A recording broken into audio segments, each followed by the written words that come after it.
বন্ধুরা, আশা করি তোমরা সকলে ভালো আছো। তোমার চ্যানেলে তোমাদের সবাইকে স্বাগতম। তো আজ আমরা আলোচনা করব আমাদের সকলের প্রিয় একটা স্কলারশিপ, যার নাম বিবেকানন্দ স্কলারশিপ। সেই বিবেকানন্দ স্কলারশিপ নিয়ে তো আজকের আলোচনার আমার দুটো দিক রয়েছে, অর্থাৎ যারা এই মুহূর্তে ক্লাস 12 এ পড়ছো তাদের জন্য আলোচনা রয়েছে, যারা এই মুহূর্তে মাধ্যমিক পাশ করে ক্লাস 11 এ রয়েছে তাদের জন্য আলোচনা রয়েছে। ক্লাস 12 এ যারা পড়ছো, কথাটা খুব ভালো করে শুনে রাখবে, যে ক্লাস 12 এ যারা পড়ছো, যাদের এখনো পর্যন্ত অ্যাপ্লিকেশন করা হয়নি, যে কটা কথাগুলো মন দিয়ে শুনবে, তারা 30শে জুন পর্যন্ত অ্যাপ্লিকেশন করতে পারো। অর্থাৎ 30শে জুন হলো যারা 12 এ পড়ছো তাদের অ্যাপ্লিকেশনের লাস্ট ডেট, এমন নোটিশ কিন্তু স্পষ্ট করে তুলে ধরা হয়েছে। আর বিবেকানন্দ স্কলারশিপের এমনই একটা বিষয় যে এটার স্টার্টিং ডেট দেওয়া থাকে আর ফিনিশিং ডেটটা কিন্তু দেওয়া থাকে না। ফিনিশিং ডেটটা নোটিশ করে জানিয়ে দেওয়া হয় এদিন শেষ করা হবে, এবং স্বাভাবিকভাবে এর আগে আমরা দেখেছি যেদিন আগের বছরের অ্যাপ্লিকেশন শেষ হয় তার সপ্তাহখানেকের মধ্যে শুরু হয় ফ্রেশ অ্যাপ্লিকেশন, অর্থাৎ নতুন আবেদন। তো স্বাভাবিকভাবে 30শে জুন যদি পুরনো অ্যাপ্লিকেশন প্রসেসটা শেষ হয়, তাহলে তোমাদের একটা কথা নিশ্চিত রূপে তোমরা জেনে রাখতে পারো, যারা ক্লাস 11 এ এই মুহূর্তে পড়ছো, যাদের বিবেকানন্দ স্কলারশিপে যারা আবেদন করবে, তাদের অ্যাপ্লিকেশন আশা করা যায় জুলাই মাসেই কিন্তু শুরু হতে চলেছে। এটা হলো মূল কথা। এবার আমরা জানবো এর ডিটেলস সম্পর্কে, কি কি রয়েছে, কি কি ডকুমেন্টস রেডি রাখতে হবে, কি সমস্ত কিছু। তার আগে আরেকটা কথা বলে নিই, যেটা খুবই ইম্পর্টেন্ট কথা, যাদের বিবেকানন্দ স্কলারশিপে অ্যাপ্লিকেশন করনি, যারা ক্লাস 12 এ পড়ছো, তারা স্বাভাবিকভাবে বিবেকানন্দ স্কলারশিপে অ্যাপ্লিকেশন যেমন করতে পারো, ঠিক একই রকম ভাবে যেসব ছাত্রছাত্রী বিবেকানন্দ মেরিট কাম মিন্স স্কলারশিপের জন্য আবেদন করেছিলেন কিন্তু তাদের ব্যাংকে টাকা ক্রেডিট হয়নি, এরকম কেস যদি থাকে, তাহলেও কিন্তু আর একটা সুযোগ রয়েছে। তাদেরকে কিছু ডকুমেন্ট ইমিডিয়েটলি তাদের স্কুলে গিয়ে জমা করতে হবে। তার মধ্যে স্বাভাবিকভাবে হেডমাস্টারকে লেখা একটা চিঠি, তারপরে ব্যাংকের পাসবই এবং তার আপডেটেড পৃষ্ঠা, ট্রানজাকশন ফেলিওর মেসেজ স্ক্রিনশট এবং ব্যাংক ম্যানেজারের ডিক্লারেশন। কথাটা খুব ভালো করে শুনে নাও, আমি পয়েন্টগুলো আবার বলছি। যাদের টাকা ঢোকেনি, ক্লাস 12 এ পড়ছো, যাদের টাকা ঢোকেনি, ক্রেডিট হয়নি, অ্যাপ্লিকেশন করেছিলে কিন্তু ক্রেডিট হয়নি, তাদের আবার বলছি সময় আছে, 30 তারিখ পর্যন্তই তাদের সময় আছে। তারা নিজে হাতে লেখা আবেদনপত্র, তারপরে ব্যাংকের পাসবইয়ের আপডেটেড পৃষ্ঠা, ট্রানজাকশন ফেলিওর মেসেজের স্ক্রিনশট, এটা কিন্তু লাগবে, এবং ব্যাংক ম্যানেজারের ডিক্লারেশন। এই কটা জিনিস নিয়ে ইমিডিয়েটলি স্কুলে যোগাযোগ করো। যাদের টাকা ফেলিওর হয়েছে তারাও টাকা পেতে পারো। আর যারা অ্যাপ্লিকেশনই করনি, অনেকে বলে যায় যে আমার অ্যাপ্লিকেশনটা করা হয়নি, আমার ভুল হয়ে গেছে, আবার বলছি 30 তারিখের মধ্যে তারা অ্যাপ্লিকেশন করতে পারে। ঠিক আছে, এবার আসবো ফ্রেশ অ্যাপ্লিকেশন, অর্থাৎ যারা 2025 সালে মাধ্যমিক পাশ করেছে অথবা যারা 2025 সালে উচ্চ মাধ্যমিক পাশ করেছে, তাদের নিয়ে আলোচনা। তাদেরকে বলে রাখি একদম স্পষ্ট কথা, তোমাদের অ্যাপ্লিকেশন আমরা যতদূর তথ্য জেনেছি তাতে করে এই 30শে জুন তারিখে আগের বছরের যে অ্যাপ্লিকেশন সেটা শেষ হয়ে যাবে, এবং তার পরবর্তী মাসেই অর্থাৎ জুলাই মাস থেকে তোমাদের কিন্তু ফ্রেশ অ্যাপ্লিকেশন শুরু হতে চলেছে। স্বাভাবিকভাবে যারা মাধ্যমিক এবং উচ্চ মাধ্যমিক পাশ করেছো এবং মাধ্যমিকে বা উচ্চ মাধ্যমিকে 60% নম্বর পেয়ে পাশ করেছো, তারা কিন্তু এই স্কলারশিপে আবেদন করতে পারবে। অর্থাৎ মাধ্যমিকে যারা 700-র মধ্যে 420 মার্ক পেয়েছো, বা উচ্চ মাধ্যমিকে যারা 500 এর মধ্যে, একদম পরিষ্কার 500 এর মধ্যে বাংলা, ইংলিশ এবং অন্য যে সাবজেক্ট আছে তার মধ্যে 3টে, অর্থাৎ বেস্ট অফ 5 ক্যালকুলেশন করে যদি 300 মার্কস সে পায়, তাহলে কিন্তু সে উচ্চ মাধ্যমিকের পর যথারীতি কলেজে ভর্তি হওয়া শুরু হচ্ছে সামনের সপ্তাহে। তো সেই কলেজে ভর্তি বা পলিটেকনিক বা যেখানেই ভর্তি হও, তারা কিন্তু অ্যাপ্লিকেশন করতে পারবে, এবং এই অ্যাপ্লিকেশনের সময়সীমাটা কিন্তু একটা লং টাইম থাকে, অর্থাৎ ভর্তি নিয়েও তাদের কোনো টেনশন থাকবে না, যারা উচ্চ মাধ্যমিকে এই অ্যাপ্লিকেশন করবে বলে ভেবেছো। এবার আমি আসবো এই অ্যাপ্লিকেশন করার জন্য আমার কি কি বিষয় রেডি রাখতে হবে। প্রথম কথা, এটা কিন্তু বিকাশ ভবন স্কলারশিপ নামেও পরিচিত এবং এই ক্ষেত্রে স্বাভাবিকভাবে মাধ্যমিক পাশ করলে আমরা জানি যে 12,000 টাকা করে পাওয়া যায় এবং উচ্চ মাধ্যমিকের পর স্বাভাবিকভাবে কোর্স অনুযায়ী কিন্তু এই টাকাটা পাওয়া যায়। অনলাইনেই কিন্তু অ্যাপ্লিকেশন করতে হবে, হার্ড কপিটা তোমার স্কুলকে জমা দিতে হবে অ্যাপ্লিকেশন করার পর।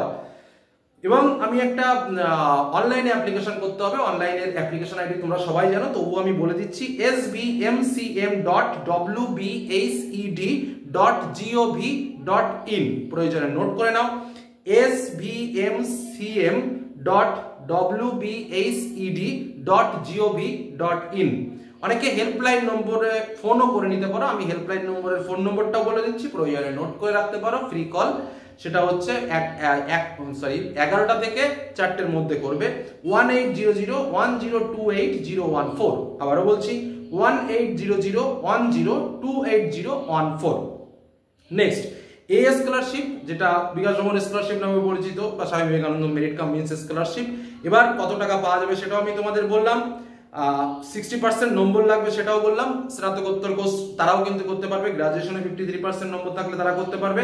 এবার আসবো যোগ্যতা, যেটা ভাইটাল, কারণ আমি দেখলাম একটা কমেন্ট আমি পেয়েছিলাম, স্যার আমি তো অন্য স্টেটে থাকি, আমি এবার এসে পশ্চিমবঙ্গে ভর্তি হয়েছি, আমি কি পাবো? না, পাবে না, কারণ একমাত্র শর্ত যেটা রয়েছে প্রথম হচ্ছে এই যে পাশের যে নম্বরটা বললাম, এই পাশের নম্বরটা পেতে হবে, 60% নম্বর। এবং বিভিন্ন, যেমন আবার তুমি বললাম যে স্নাতকোত্তর অর্থাৎ পোস্ট গ্রাজুয়েটের জন্য 53%, অনার্সের ক্ষেত্রে 60%, উচ্চ মাধ্যমিকে অ্যাপ্লাই করলে হবে, অনার্স বা পাস করছে যে বড় না কারণ নার্সিং, প্যারামেডিক্যাল, ইঞ্জিনিয়ারিং, ডিপ্লোমা সমস্ত ক্ষেত্রেই পাওয়া যায়। পলিটেকনিকে মাধ্যমিক বা উচ্চ মাধ্যমিকে 60% পেলে সে পলিটেকনিকে অ্যাপ্লাই করতে পারবে। আচ্ছা, আর যে শর্ত, পশ্চিমবঙ্গের স্থায়ী বাসিন্দা হতে হবে, এটা কিন্তু লাগবে। আবেদনকারীর বাৎসরিক আয় হতে হবে 2.5 লক্ষ টাকার কম। যেসব ছাত্রছাত্রীরা নবান্ন স্কলারশিপ বা উত্তরকন্যা স্কলারশিপ বা অন্য কোনো সরকারি স্কলারশিপে আবেদন করেছে অথবা যে কোনো সরকারি স্কলারশিপের সুবিধা ভোগ করছে, তারা বিকাশ ভবন স্কলারশিপের জন্য আবেদন করতে পারবে না। অর্থাৎ পরিষ্কার কথা, সরকারি তারা এই নবান্ন স্কলারশিপে আবেদন করতে পারবে না। অর্থাৎ যারা বিবেকানন্দ করবে তারা কিন্তু নবান্ন করবে না, যারা নবান্ন করবে তারা কিন্তু বিবেকানন্দ করবে না, এটা হলো মূল কথা। অর্থাৎ এটা একটা স্কলারশিপ। আচ্ছা, কত টাকা পাওয়া যাবে সেটা বললাম। উচ্চ মাধ্যমিক স্তরে 12,000 টাকা, স্নাতক স্তরে তোমার সাবজেক্টের উপর ডিপেন্ড করে, তবে 12,000-এর কম নয়। আচ্ছা, ওয়েবসাইটটা আমি তোমাদের বলেছি। এবার কথা হচ্ছে কিভাবে কি করতে হবে। তো প্রথমে স্বাভাবিকভাবে অনলাইনের প্রসেস তোমাদের একটু ক্যাফেতে গিয়েই করে নেওয়া উচিত। ক্যাফেতে বলছি, কম্পিউটারে যেখানে কাজ বাজ হয় সেখানে যাবে, সেখানে গিয়ে কাজ টাজ করে নেবে, কারণ এখানে অনেক প্রসেস রয়েছে, অনেকগুলো প্রিন্ট আউট বের করতে হয়। যারা প্র্যাকটিস করে বা নিয়মিত কাজ করে তাদের দ্বারা করানোটাই বেটার মনে করি আমি। তো যাই হোক, তারা এটা ভালো করেই জানে, যারা করে থাকেন তাদের কাছ থেকে গিয়ে করাবে, নির্ভুল হবে এবং সঠিক হবে। কারণ তুমি দেখবে যে তোমার সমস্ত ডেটা যেন ভুলভাল না হয়, ডেটা যেন ঠিকঠাক থাকে, সেই জিনিসগুলো দেখবে। আর যে ডকুমেন্টসগুলো আমি বলছি সেই ডকুমেন্টসগুলো অবশ্যই সঙ্গে নিয়ে যাবে। তো স্বাভাবিকভাবে প্রথমে কোর্সের জন্য আবেদন করতে হয় এবং একটা রেজিস্ট্রেশন করতে হয়। সেই রেজিস্ট্রেশন প্রসেসের উপর ডিপেন্ড করে প্রথমে একটা ডিরেক্টর অপশন আছে, সেই ডিরেক্টর অপশনে ক্লিক করে তোমার লেয়ারিংটা বলতে হয়, ক্লিক করতে হয় যে কোন উচ্চ মাধ্যমিক, স্নাতকোত্তর এরকম ভাবে ক্লিক করতে হয়। তারপর অ্যাপ্লিকেশন আইডি দিতে হয়। এই অ্যাপ্লিকেশন আইডিটা কিন্তু রেখে রাখবে, ভালো করে স্ক্রিনশটটা করে রাখবে, কারণ স্ট্যাটাস দেখতে কিন্তু এই অ্যাপ্লিকেশন আইডিটা লাগে। অ্যাপ্লিকেশন আইডি এবং পাসওয়ার্ড লগইন করে পরবর্তী প্রক্রিয়া তোমাকে সম্পাদন করতে হবে। এবং যে ডকুমেন্টসগুলো তোমাকে রেডি রাখতে হবে, জন্মের শংসাপত্র অর্থাৎ যেটা অ্যাডমিট কার্ড আছে সেটাকেই রেডি রাখবে। শেষ পরীক্ষার মার্কশিট বা মাধ্যমিক বা উচ্চ মাধ্যমিকের লাস্ট পরীক্ষার যে মার্কশিট আছে, যেটা তুমি যে বললাম যে 60%-এর যে বিষয়টা। আরেকটা কথা বলি, এটাও আমরা দেখেছি বা এটাও হতে দেখেছি পরবর্তীকালে কেস খেয়েছে, এরকম একটা ব্যাপার, মার্কশিটে জালিয়াতি করে। 60% হয়নি, মার্কশিট ক্রমাগত মুছে টুচে মোটামুটি এক কাজ করে যে কোনো ভাবে, এটা নবান্নর ক্ষেত্রে দেখেছিলাম যে নবান্নর মানে মার্কশিটে জেরক্স করে জেরক্স মুছে তাতে এমন একটা সার্টিফিকেট বানিয়ে দিয়েছে যে 50% ক্রস করে গেছে। তো এই ধরনের কাজগুলো করবে না, একদম মানে ধরা পড়লে লাইফ শেষ হয়ে যাবে, কিন্তু সেটুকু বলে রাখলাম। তো যাই হোক, মানে তার আসেনি সেই সার্টিফিকেটগুলো কিন্তু চেকিং হয়, খুব ডেঞ্জারাস কিন্তু। তো যাই হোক, তো এই কাজগুলো করবে না। শেষ পরীক্ষার মার্কশিট, শেষ পরীক্ষার অ্যাডমিট কার্ড, পরিবারের বার্ষিক আয়ের শংসাপত্র, আবেদনকারীর Aadhaar card, voter card, ration card, মানে যে কোনো একটা হলেই হবে, ব্যাংকের আপডেটেড পাসবুক এর ফার্স্ট পেজ, নতুন কোর্সে ভর্তির রসিদ। আর এগুলোকে স্ক্যান করবেন স্বাভাবিকভাবে যিনি করবেন, বা তুমি যদি মোবাইলে করাটা ঠিক হবে না, কম্পিউটারে করা উচিত। এবং তোমরা স্বাভাবিকভাবে 1 MB নিচে প্রত্যেকটাকে হতে হবে এবং তারপরেই কিন্তু অ্যাপ্লিকেশনটা করতে হবে। আর ইমেল আইডি দেওয়া আছে helpdesk.svmcmwb@gov.in, এতে তোমরা ইমেলও করতে পারো। তবে স্বাভাবিকভাবে 3-4 মাস ধরে কিন্তু এই আবেদন প্রক্রিয়া চলে। আমরা বললাম জুলাই মাসের দিকে স্বাভাবিকভাবে এই আবেদন প্রক্রিয়া শুরু হয়ে যাবে। তাহলে জুলাই, আগস্ট, সেপ্টেম্বর, অক্টোবর মোটামুটি এই টাইম পর্যন্ত হয়তোবা আবেদন প্রক্রিয়া দেবে, এটাই কিন্তু মূল কথা। তো এটাই হলো মূল তথ্য, কারণ অনেকেই এই বিষয় নিয়ে জানতে চাইছিলে। বিশেষ করে একটা নোটিশ এই মুহূর্তে বিবেকানন্দ নিয়ে ঘোরাঘুরি করছে, যে নোটিশটা কিন্তু মূলত প্রিভিয়াস ইয়ারের নোটিশ। যারা বাদ রয়েছে তাদের জন্য, তারা অ্যাপ্লিকেশন করতে পারবে, আর যাদের টাকা ঢোকেনি তারাও এই মুহূর্তে বিভিন্ন ডকুমেন্টস দিয়ে অ্যাপ্লিকেশনটা করতে পারবে। আর যারা ফ্রেশার রয়েছে তাদের ডকুমেন্টসগুলো বলে দিলাম, কি কাগজপত্র রেডি রাখতে হবে সেটাও বলে দিলাম, আর কি করতে হবে সেটাও বলে দিলাম, ঠিক আছে। আর স্বাভাবিকভাবে প্রত্যেকের জন্য ওই যে রেজিস্ট্রেশনটা যেন প্রত্যেকের হয়, স্কুলে যারা রয়েছে তারা যেন রেজিস্ট্রেশনটা ঠিকঠাকভাবে করো, বা যারা কলেজে রয়েছে তারা যেন ভর্তি স্লিপটা যেন ঠিকঠাকভাবে থাকে, এটা যেন মাথায় থাকে। কারণ এইগুলো যদি না থাকে তাহলে কিন্তু ভবিষ্যতে ওই স্কলারশিপ পেতে অসুবিধা হয়, প্রোফাইল আইডি নিয়ে অনেক সমস্যার সৃষ্টি হয়। তো এটুকুই তোমাদের তথ্য জানানোর দরকার ছিল, এটুকুই তোমাদের তথ্য জানিয়ে রাখলাম, কারণ অনেকেই এই বিবেকানন্দ স্কলারশিপ নিয়ে এই মুহূর্তে প্রশ্ন করছে। তো আশা করি তোমাদের সকল প্রশ্নের উত্তর দিতে পারলাম। আর কোনো প্রশ্ন যদি তোমাদের মনের ভেতরে থেকে থাকে অবশ্যই কমেন্ট সেকশনে এসে কমেন্ট করো, চেষ্টা করবো তোমাদের প্রশ্নের উত্তর দেওয়া। তো আজকের মতো এখানেই শেষ করলাম। ভালো থেকো, সুস্থ থেকো, সাবধানে থেকো, ধন্যবাদ।